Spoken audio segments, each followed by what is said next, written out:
Aldı bilen bizge Aziz İsa Erkül efendim Uygur medeniyetinin 2000 yıllık izlası bilen kimden liseyi sözlertirdi. Vakit 30 yıllık Aziz İsa efendim tahlil verin. Assalamu alaikum qarindoshlar. Bugun men o'tgan yili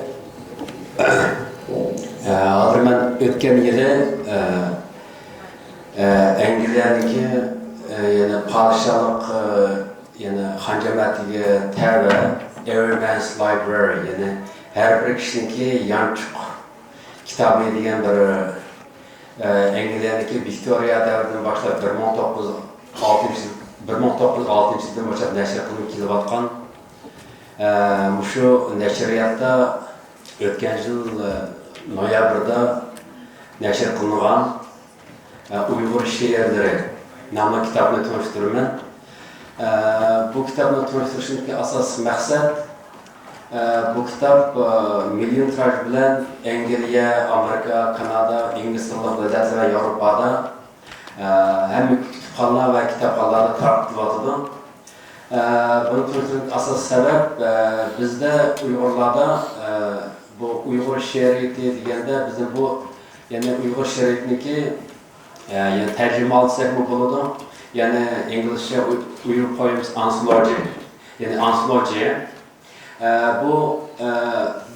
Bu kitap bugünkünde şunda mühim ki Uygurlar için Uygurların ki bu yakınki 10 yıllardan Xitoy hükümeti Uygurların medeniyet kimligini yo'qotayotgan, Uygur tarixini burmalayotgan ve Uygurların milliy kimligini ojizlashtirayotgan bir paytda bu kitaptaki İngiliz tilde neşr kılınışı Uygur halkı için cümleden insaniyetin medeniyeti için nayet bir icabi bir kadem ve Uygur halkındaki İngiliz tillik dünyada, İngiliz asasen dünyada mongolikni gelgen bir til, muşu tilde neşr kılınışı elbette Uygurlarınki özünki kim ekanligini bugünkü günde tarixini qanday ekanligi bu faqat she'rlar emas.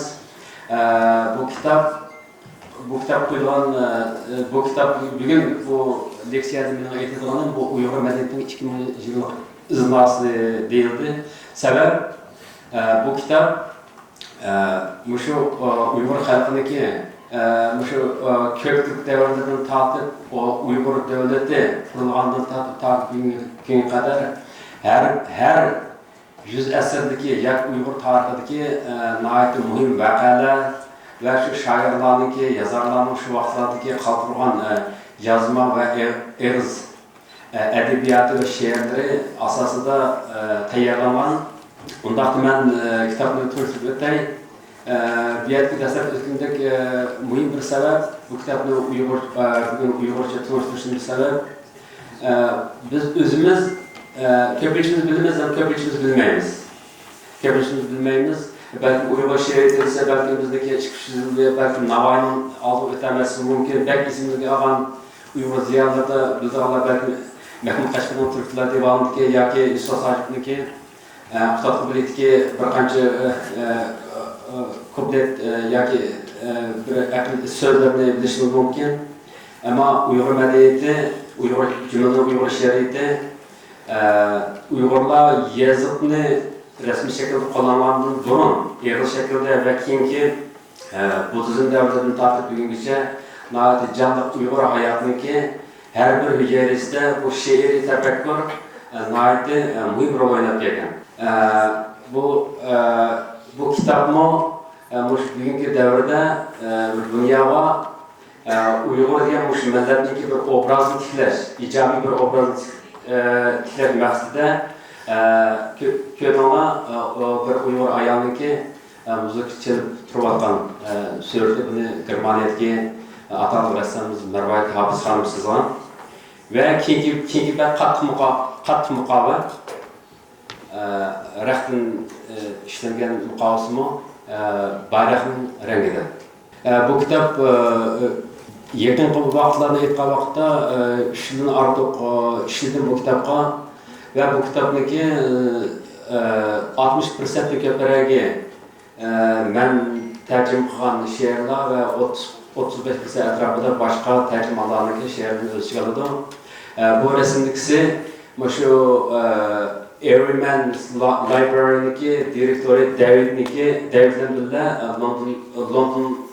London'da ötken yıl 7 noyabr günü London Universiteti tarafında Sənət Havası'da bir bina şu yerde ötküzülgen kitaptaki tartışma murasında düşken suret. Bu kitaptaki yan birinizde kalsanlar, bu kitap bu New York, London, Toronto taktıldı. Ve şundakla İngiliz dili bütün dünya taktıldı. Bu kitaptaki Everyman's Library leştirkan olsun ama bu kitap Penguin Random House ve Penguin dünyada devamlı Penguin neşriyatı bu kitabını tartışması oldu. Uyghur şehriyeti rengarenk bulup kalmay her bir millette Uygurların şundak. Şehir demek o insanın tefekkürü, hayatın akan tesiratı, andaki Uygurlardaki yaşayan coğrafyadaki muhiti, ictimai ve siyasi hayatı Uygur şehriyetinde alaydı geldirilген. Bu kitap miladiyetin burunki Uygur Oğuz efsanlarından tartib şamanizm, Budizm, İslamiyet felsefe devri, O'rta asr sofizm, 20. asrning başlarındaki Uygur Jaddizm ve yeni uyg'unish yılları qatorliq uzak devirlerini hem miladi 2015 yıldan başlangan Uygur irqiy qirg'inchiligini aks ettirgan. Uygur qirg'inchilik haqidagi she'rlarni o'z ichiga olgan ingliz tilidagi tunji qatim mukammal va mazmuni keng bo'lgan Uygur she'riyat qo'llanmasi bo'lib, bu kitap Uygur medeniyetining 2000 yillik iznasi. Navbatda dunyo miqyosida tarqatilayotgan bu kitap şüphesizki Xitoy hukumati tarafidan yo'qotilayotgan Uygur medeniyet kimligini dunyo tonishda, dunyoviy saviyada saqlashda besilgan emni bir qadam bo'lib hisoblanadi. Bo'libmi, bu kitapning nashr qilinishining yana bir muhim ahamiyati shuki, 2017 yildan buyon Xitoy hukumati Uygur vatanida yuzlagan shoir yozuvchilarni tutqun qildi va ularni uzun muddatli turm jazolariga mahkum qildi. Ming'an Uyg'urlarning qadrdon farzandlari she'r yozganligi, Uygur tili, adabiyoti va madaniyat mavjudligini qo'zg'aligi uchun Xitoy hukumati tomonidan ig'ir jazolanishlarga uchrab, lagerlar solandi va turmalar qamaldi.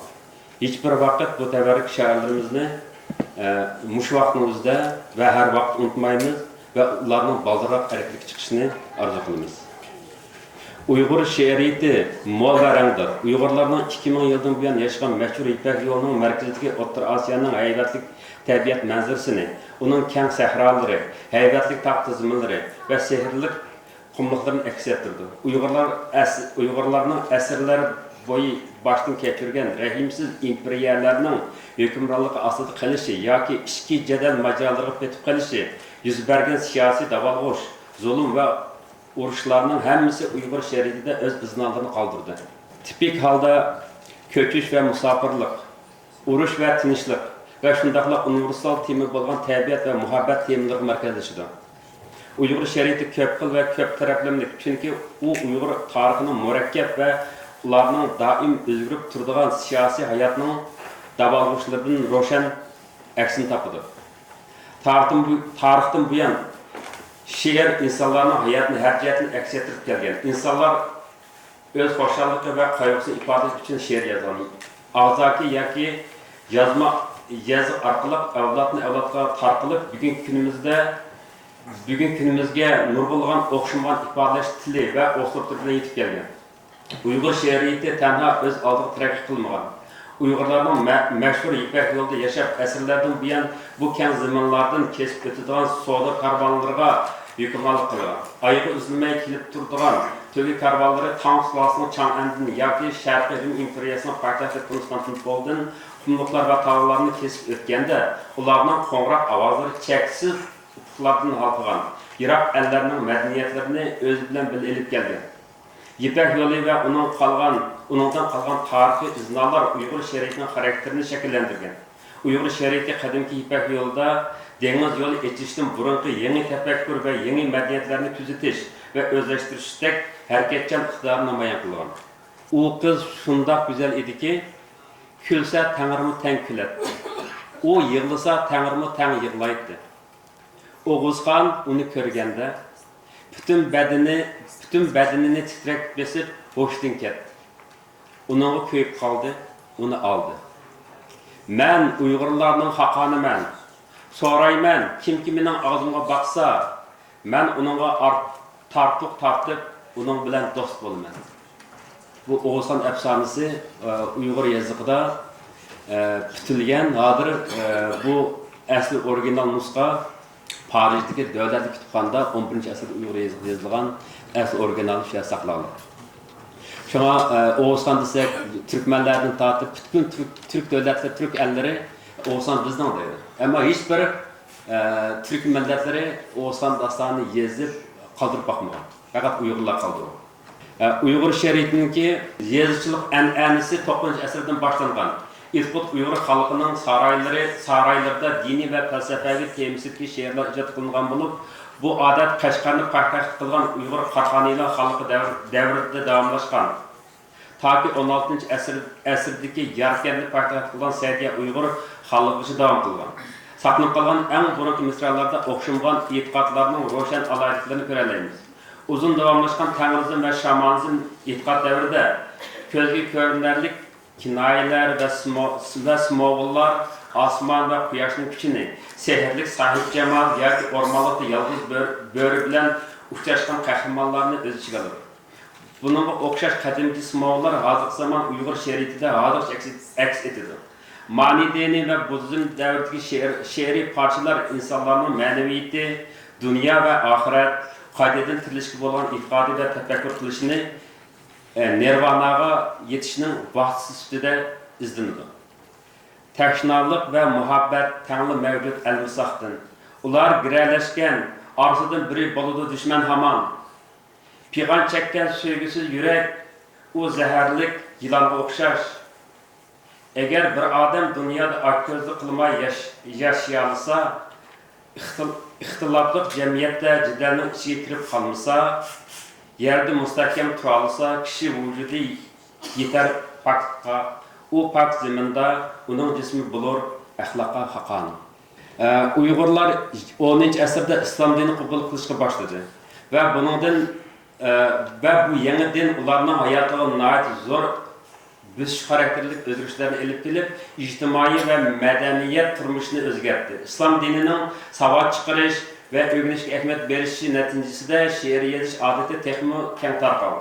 Bu devrinin şeriyeti hemişe didaktik, yoki felsefelik şiirler idi. 11-asrda yaşayan alim Mahmud Qashqari eserlerden buyan ağzaki tarqılıp kelgen Uygur şiirlerinin tunji yazım hatırasını yazıp çıktı. Vaqtning o'tishiga ergishib Uyg'ur şeriati Paris ve Arap şiiri an'analarının ko'rinarli ta'sir o'tkazdi. Chunki bu tillar Arab yazıqi bilan O'rta Osiyoda edebiyot madaniyatiga hukmronlik qildi. An'anaviy uslubdagi erkin ve oddiy bo'g'imli qafiyani asos qilgan şiir yangi ve texmi murakkab şiir turlari bilan birga yurg'ilib davomlashdi. Bular andiza ve ko'pqilliqda O'rta Sharq modellarga yaqindan erishib keldi.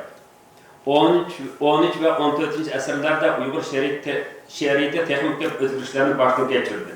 Türk tillariga moslashishdan burun tunji qatam Arab Paris sohasida gullangan sufi şeriat an'anasini qabul qildi. Bu burilish O'rta Osiyoning Hirat shahrida tug'ilgan ulug' shoir Alisher Navoiyning tepkisida mustahkamlandi.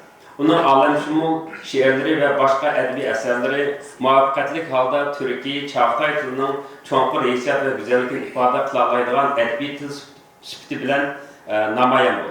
Uygurlar Alisher Navoiyni Uygur milletinden bolgan dep qaraydı. Ve Navoiynin kaldırgan saltanatlik edebiyat mirasları Uygur edebiyatı asasalgan dep tanındı. Uygurlar Navoiynin şiirlerini yazı şeklinde emas, belki sufi yığılışlarda ve müzika kuruluşlarda geçiş arkalık davamlık vasıtlık kıldı ve büyüyüşü tartışıp geldi. Bir körüp hasret kaldım ol peri ruhsarını, iki görsem dep tileymen közleri humarını, üç görüşkende salurlar hancari teyyarını, dört görüşkende salurlar ay yüzüge halını. Beş görüp aldığında can versem şehit du şıkmen, altı görsem dep tileymen közleri mestanını. Yet iqlimda yok imiş sen kebi nazuk beden, sek uçmakka tilermen sen kebi hür yarını. Keyingi asırlarda Uygurlar öz yılda yüz bergen işlerini devamlı haber kılıp tarqıtış bulup mu mühim vakalarını, uruş facialarını hatırlaş ve yakınki tarihini halkının eslimlisinde saklap kılış için devamlı şiir yazıp geldi.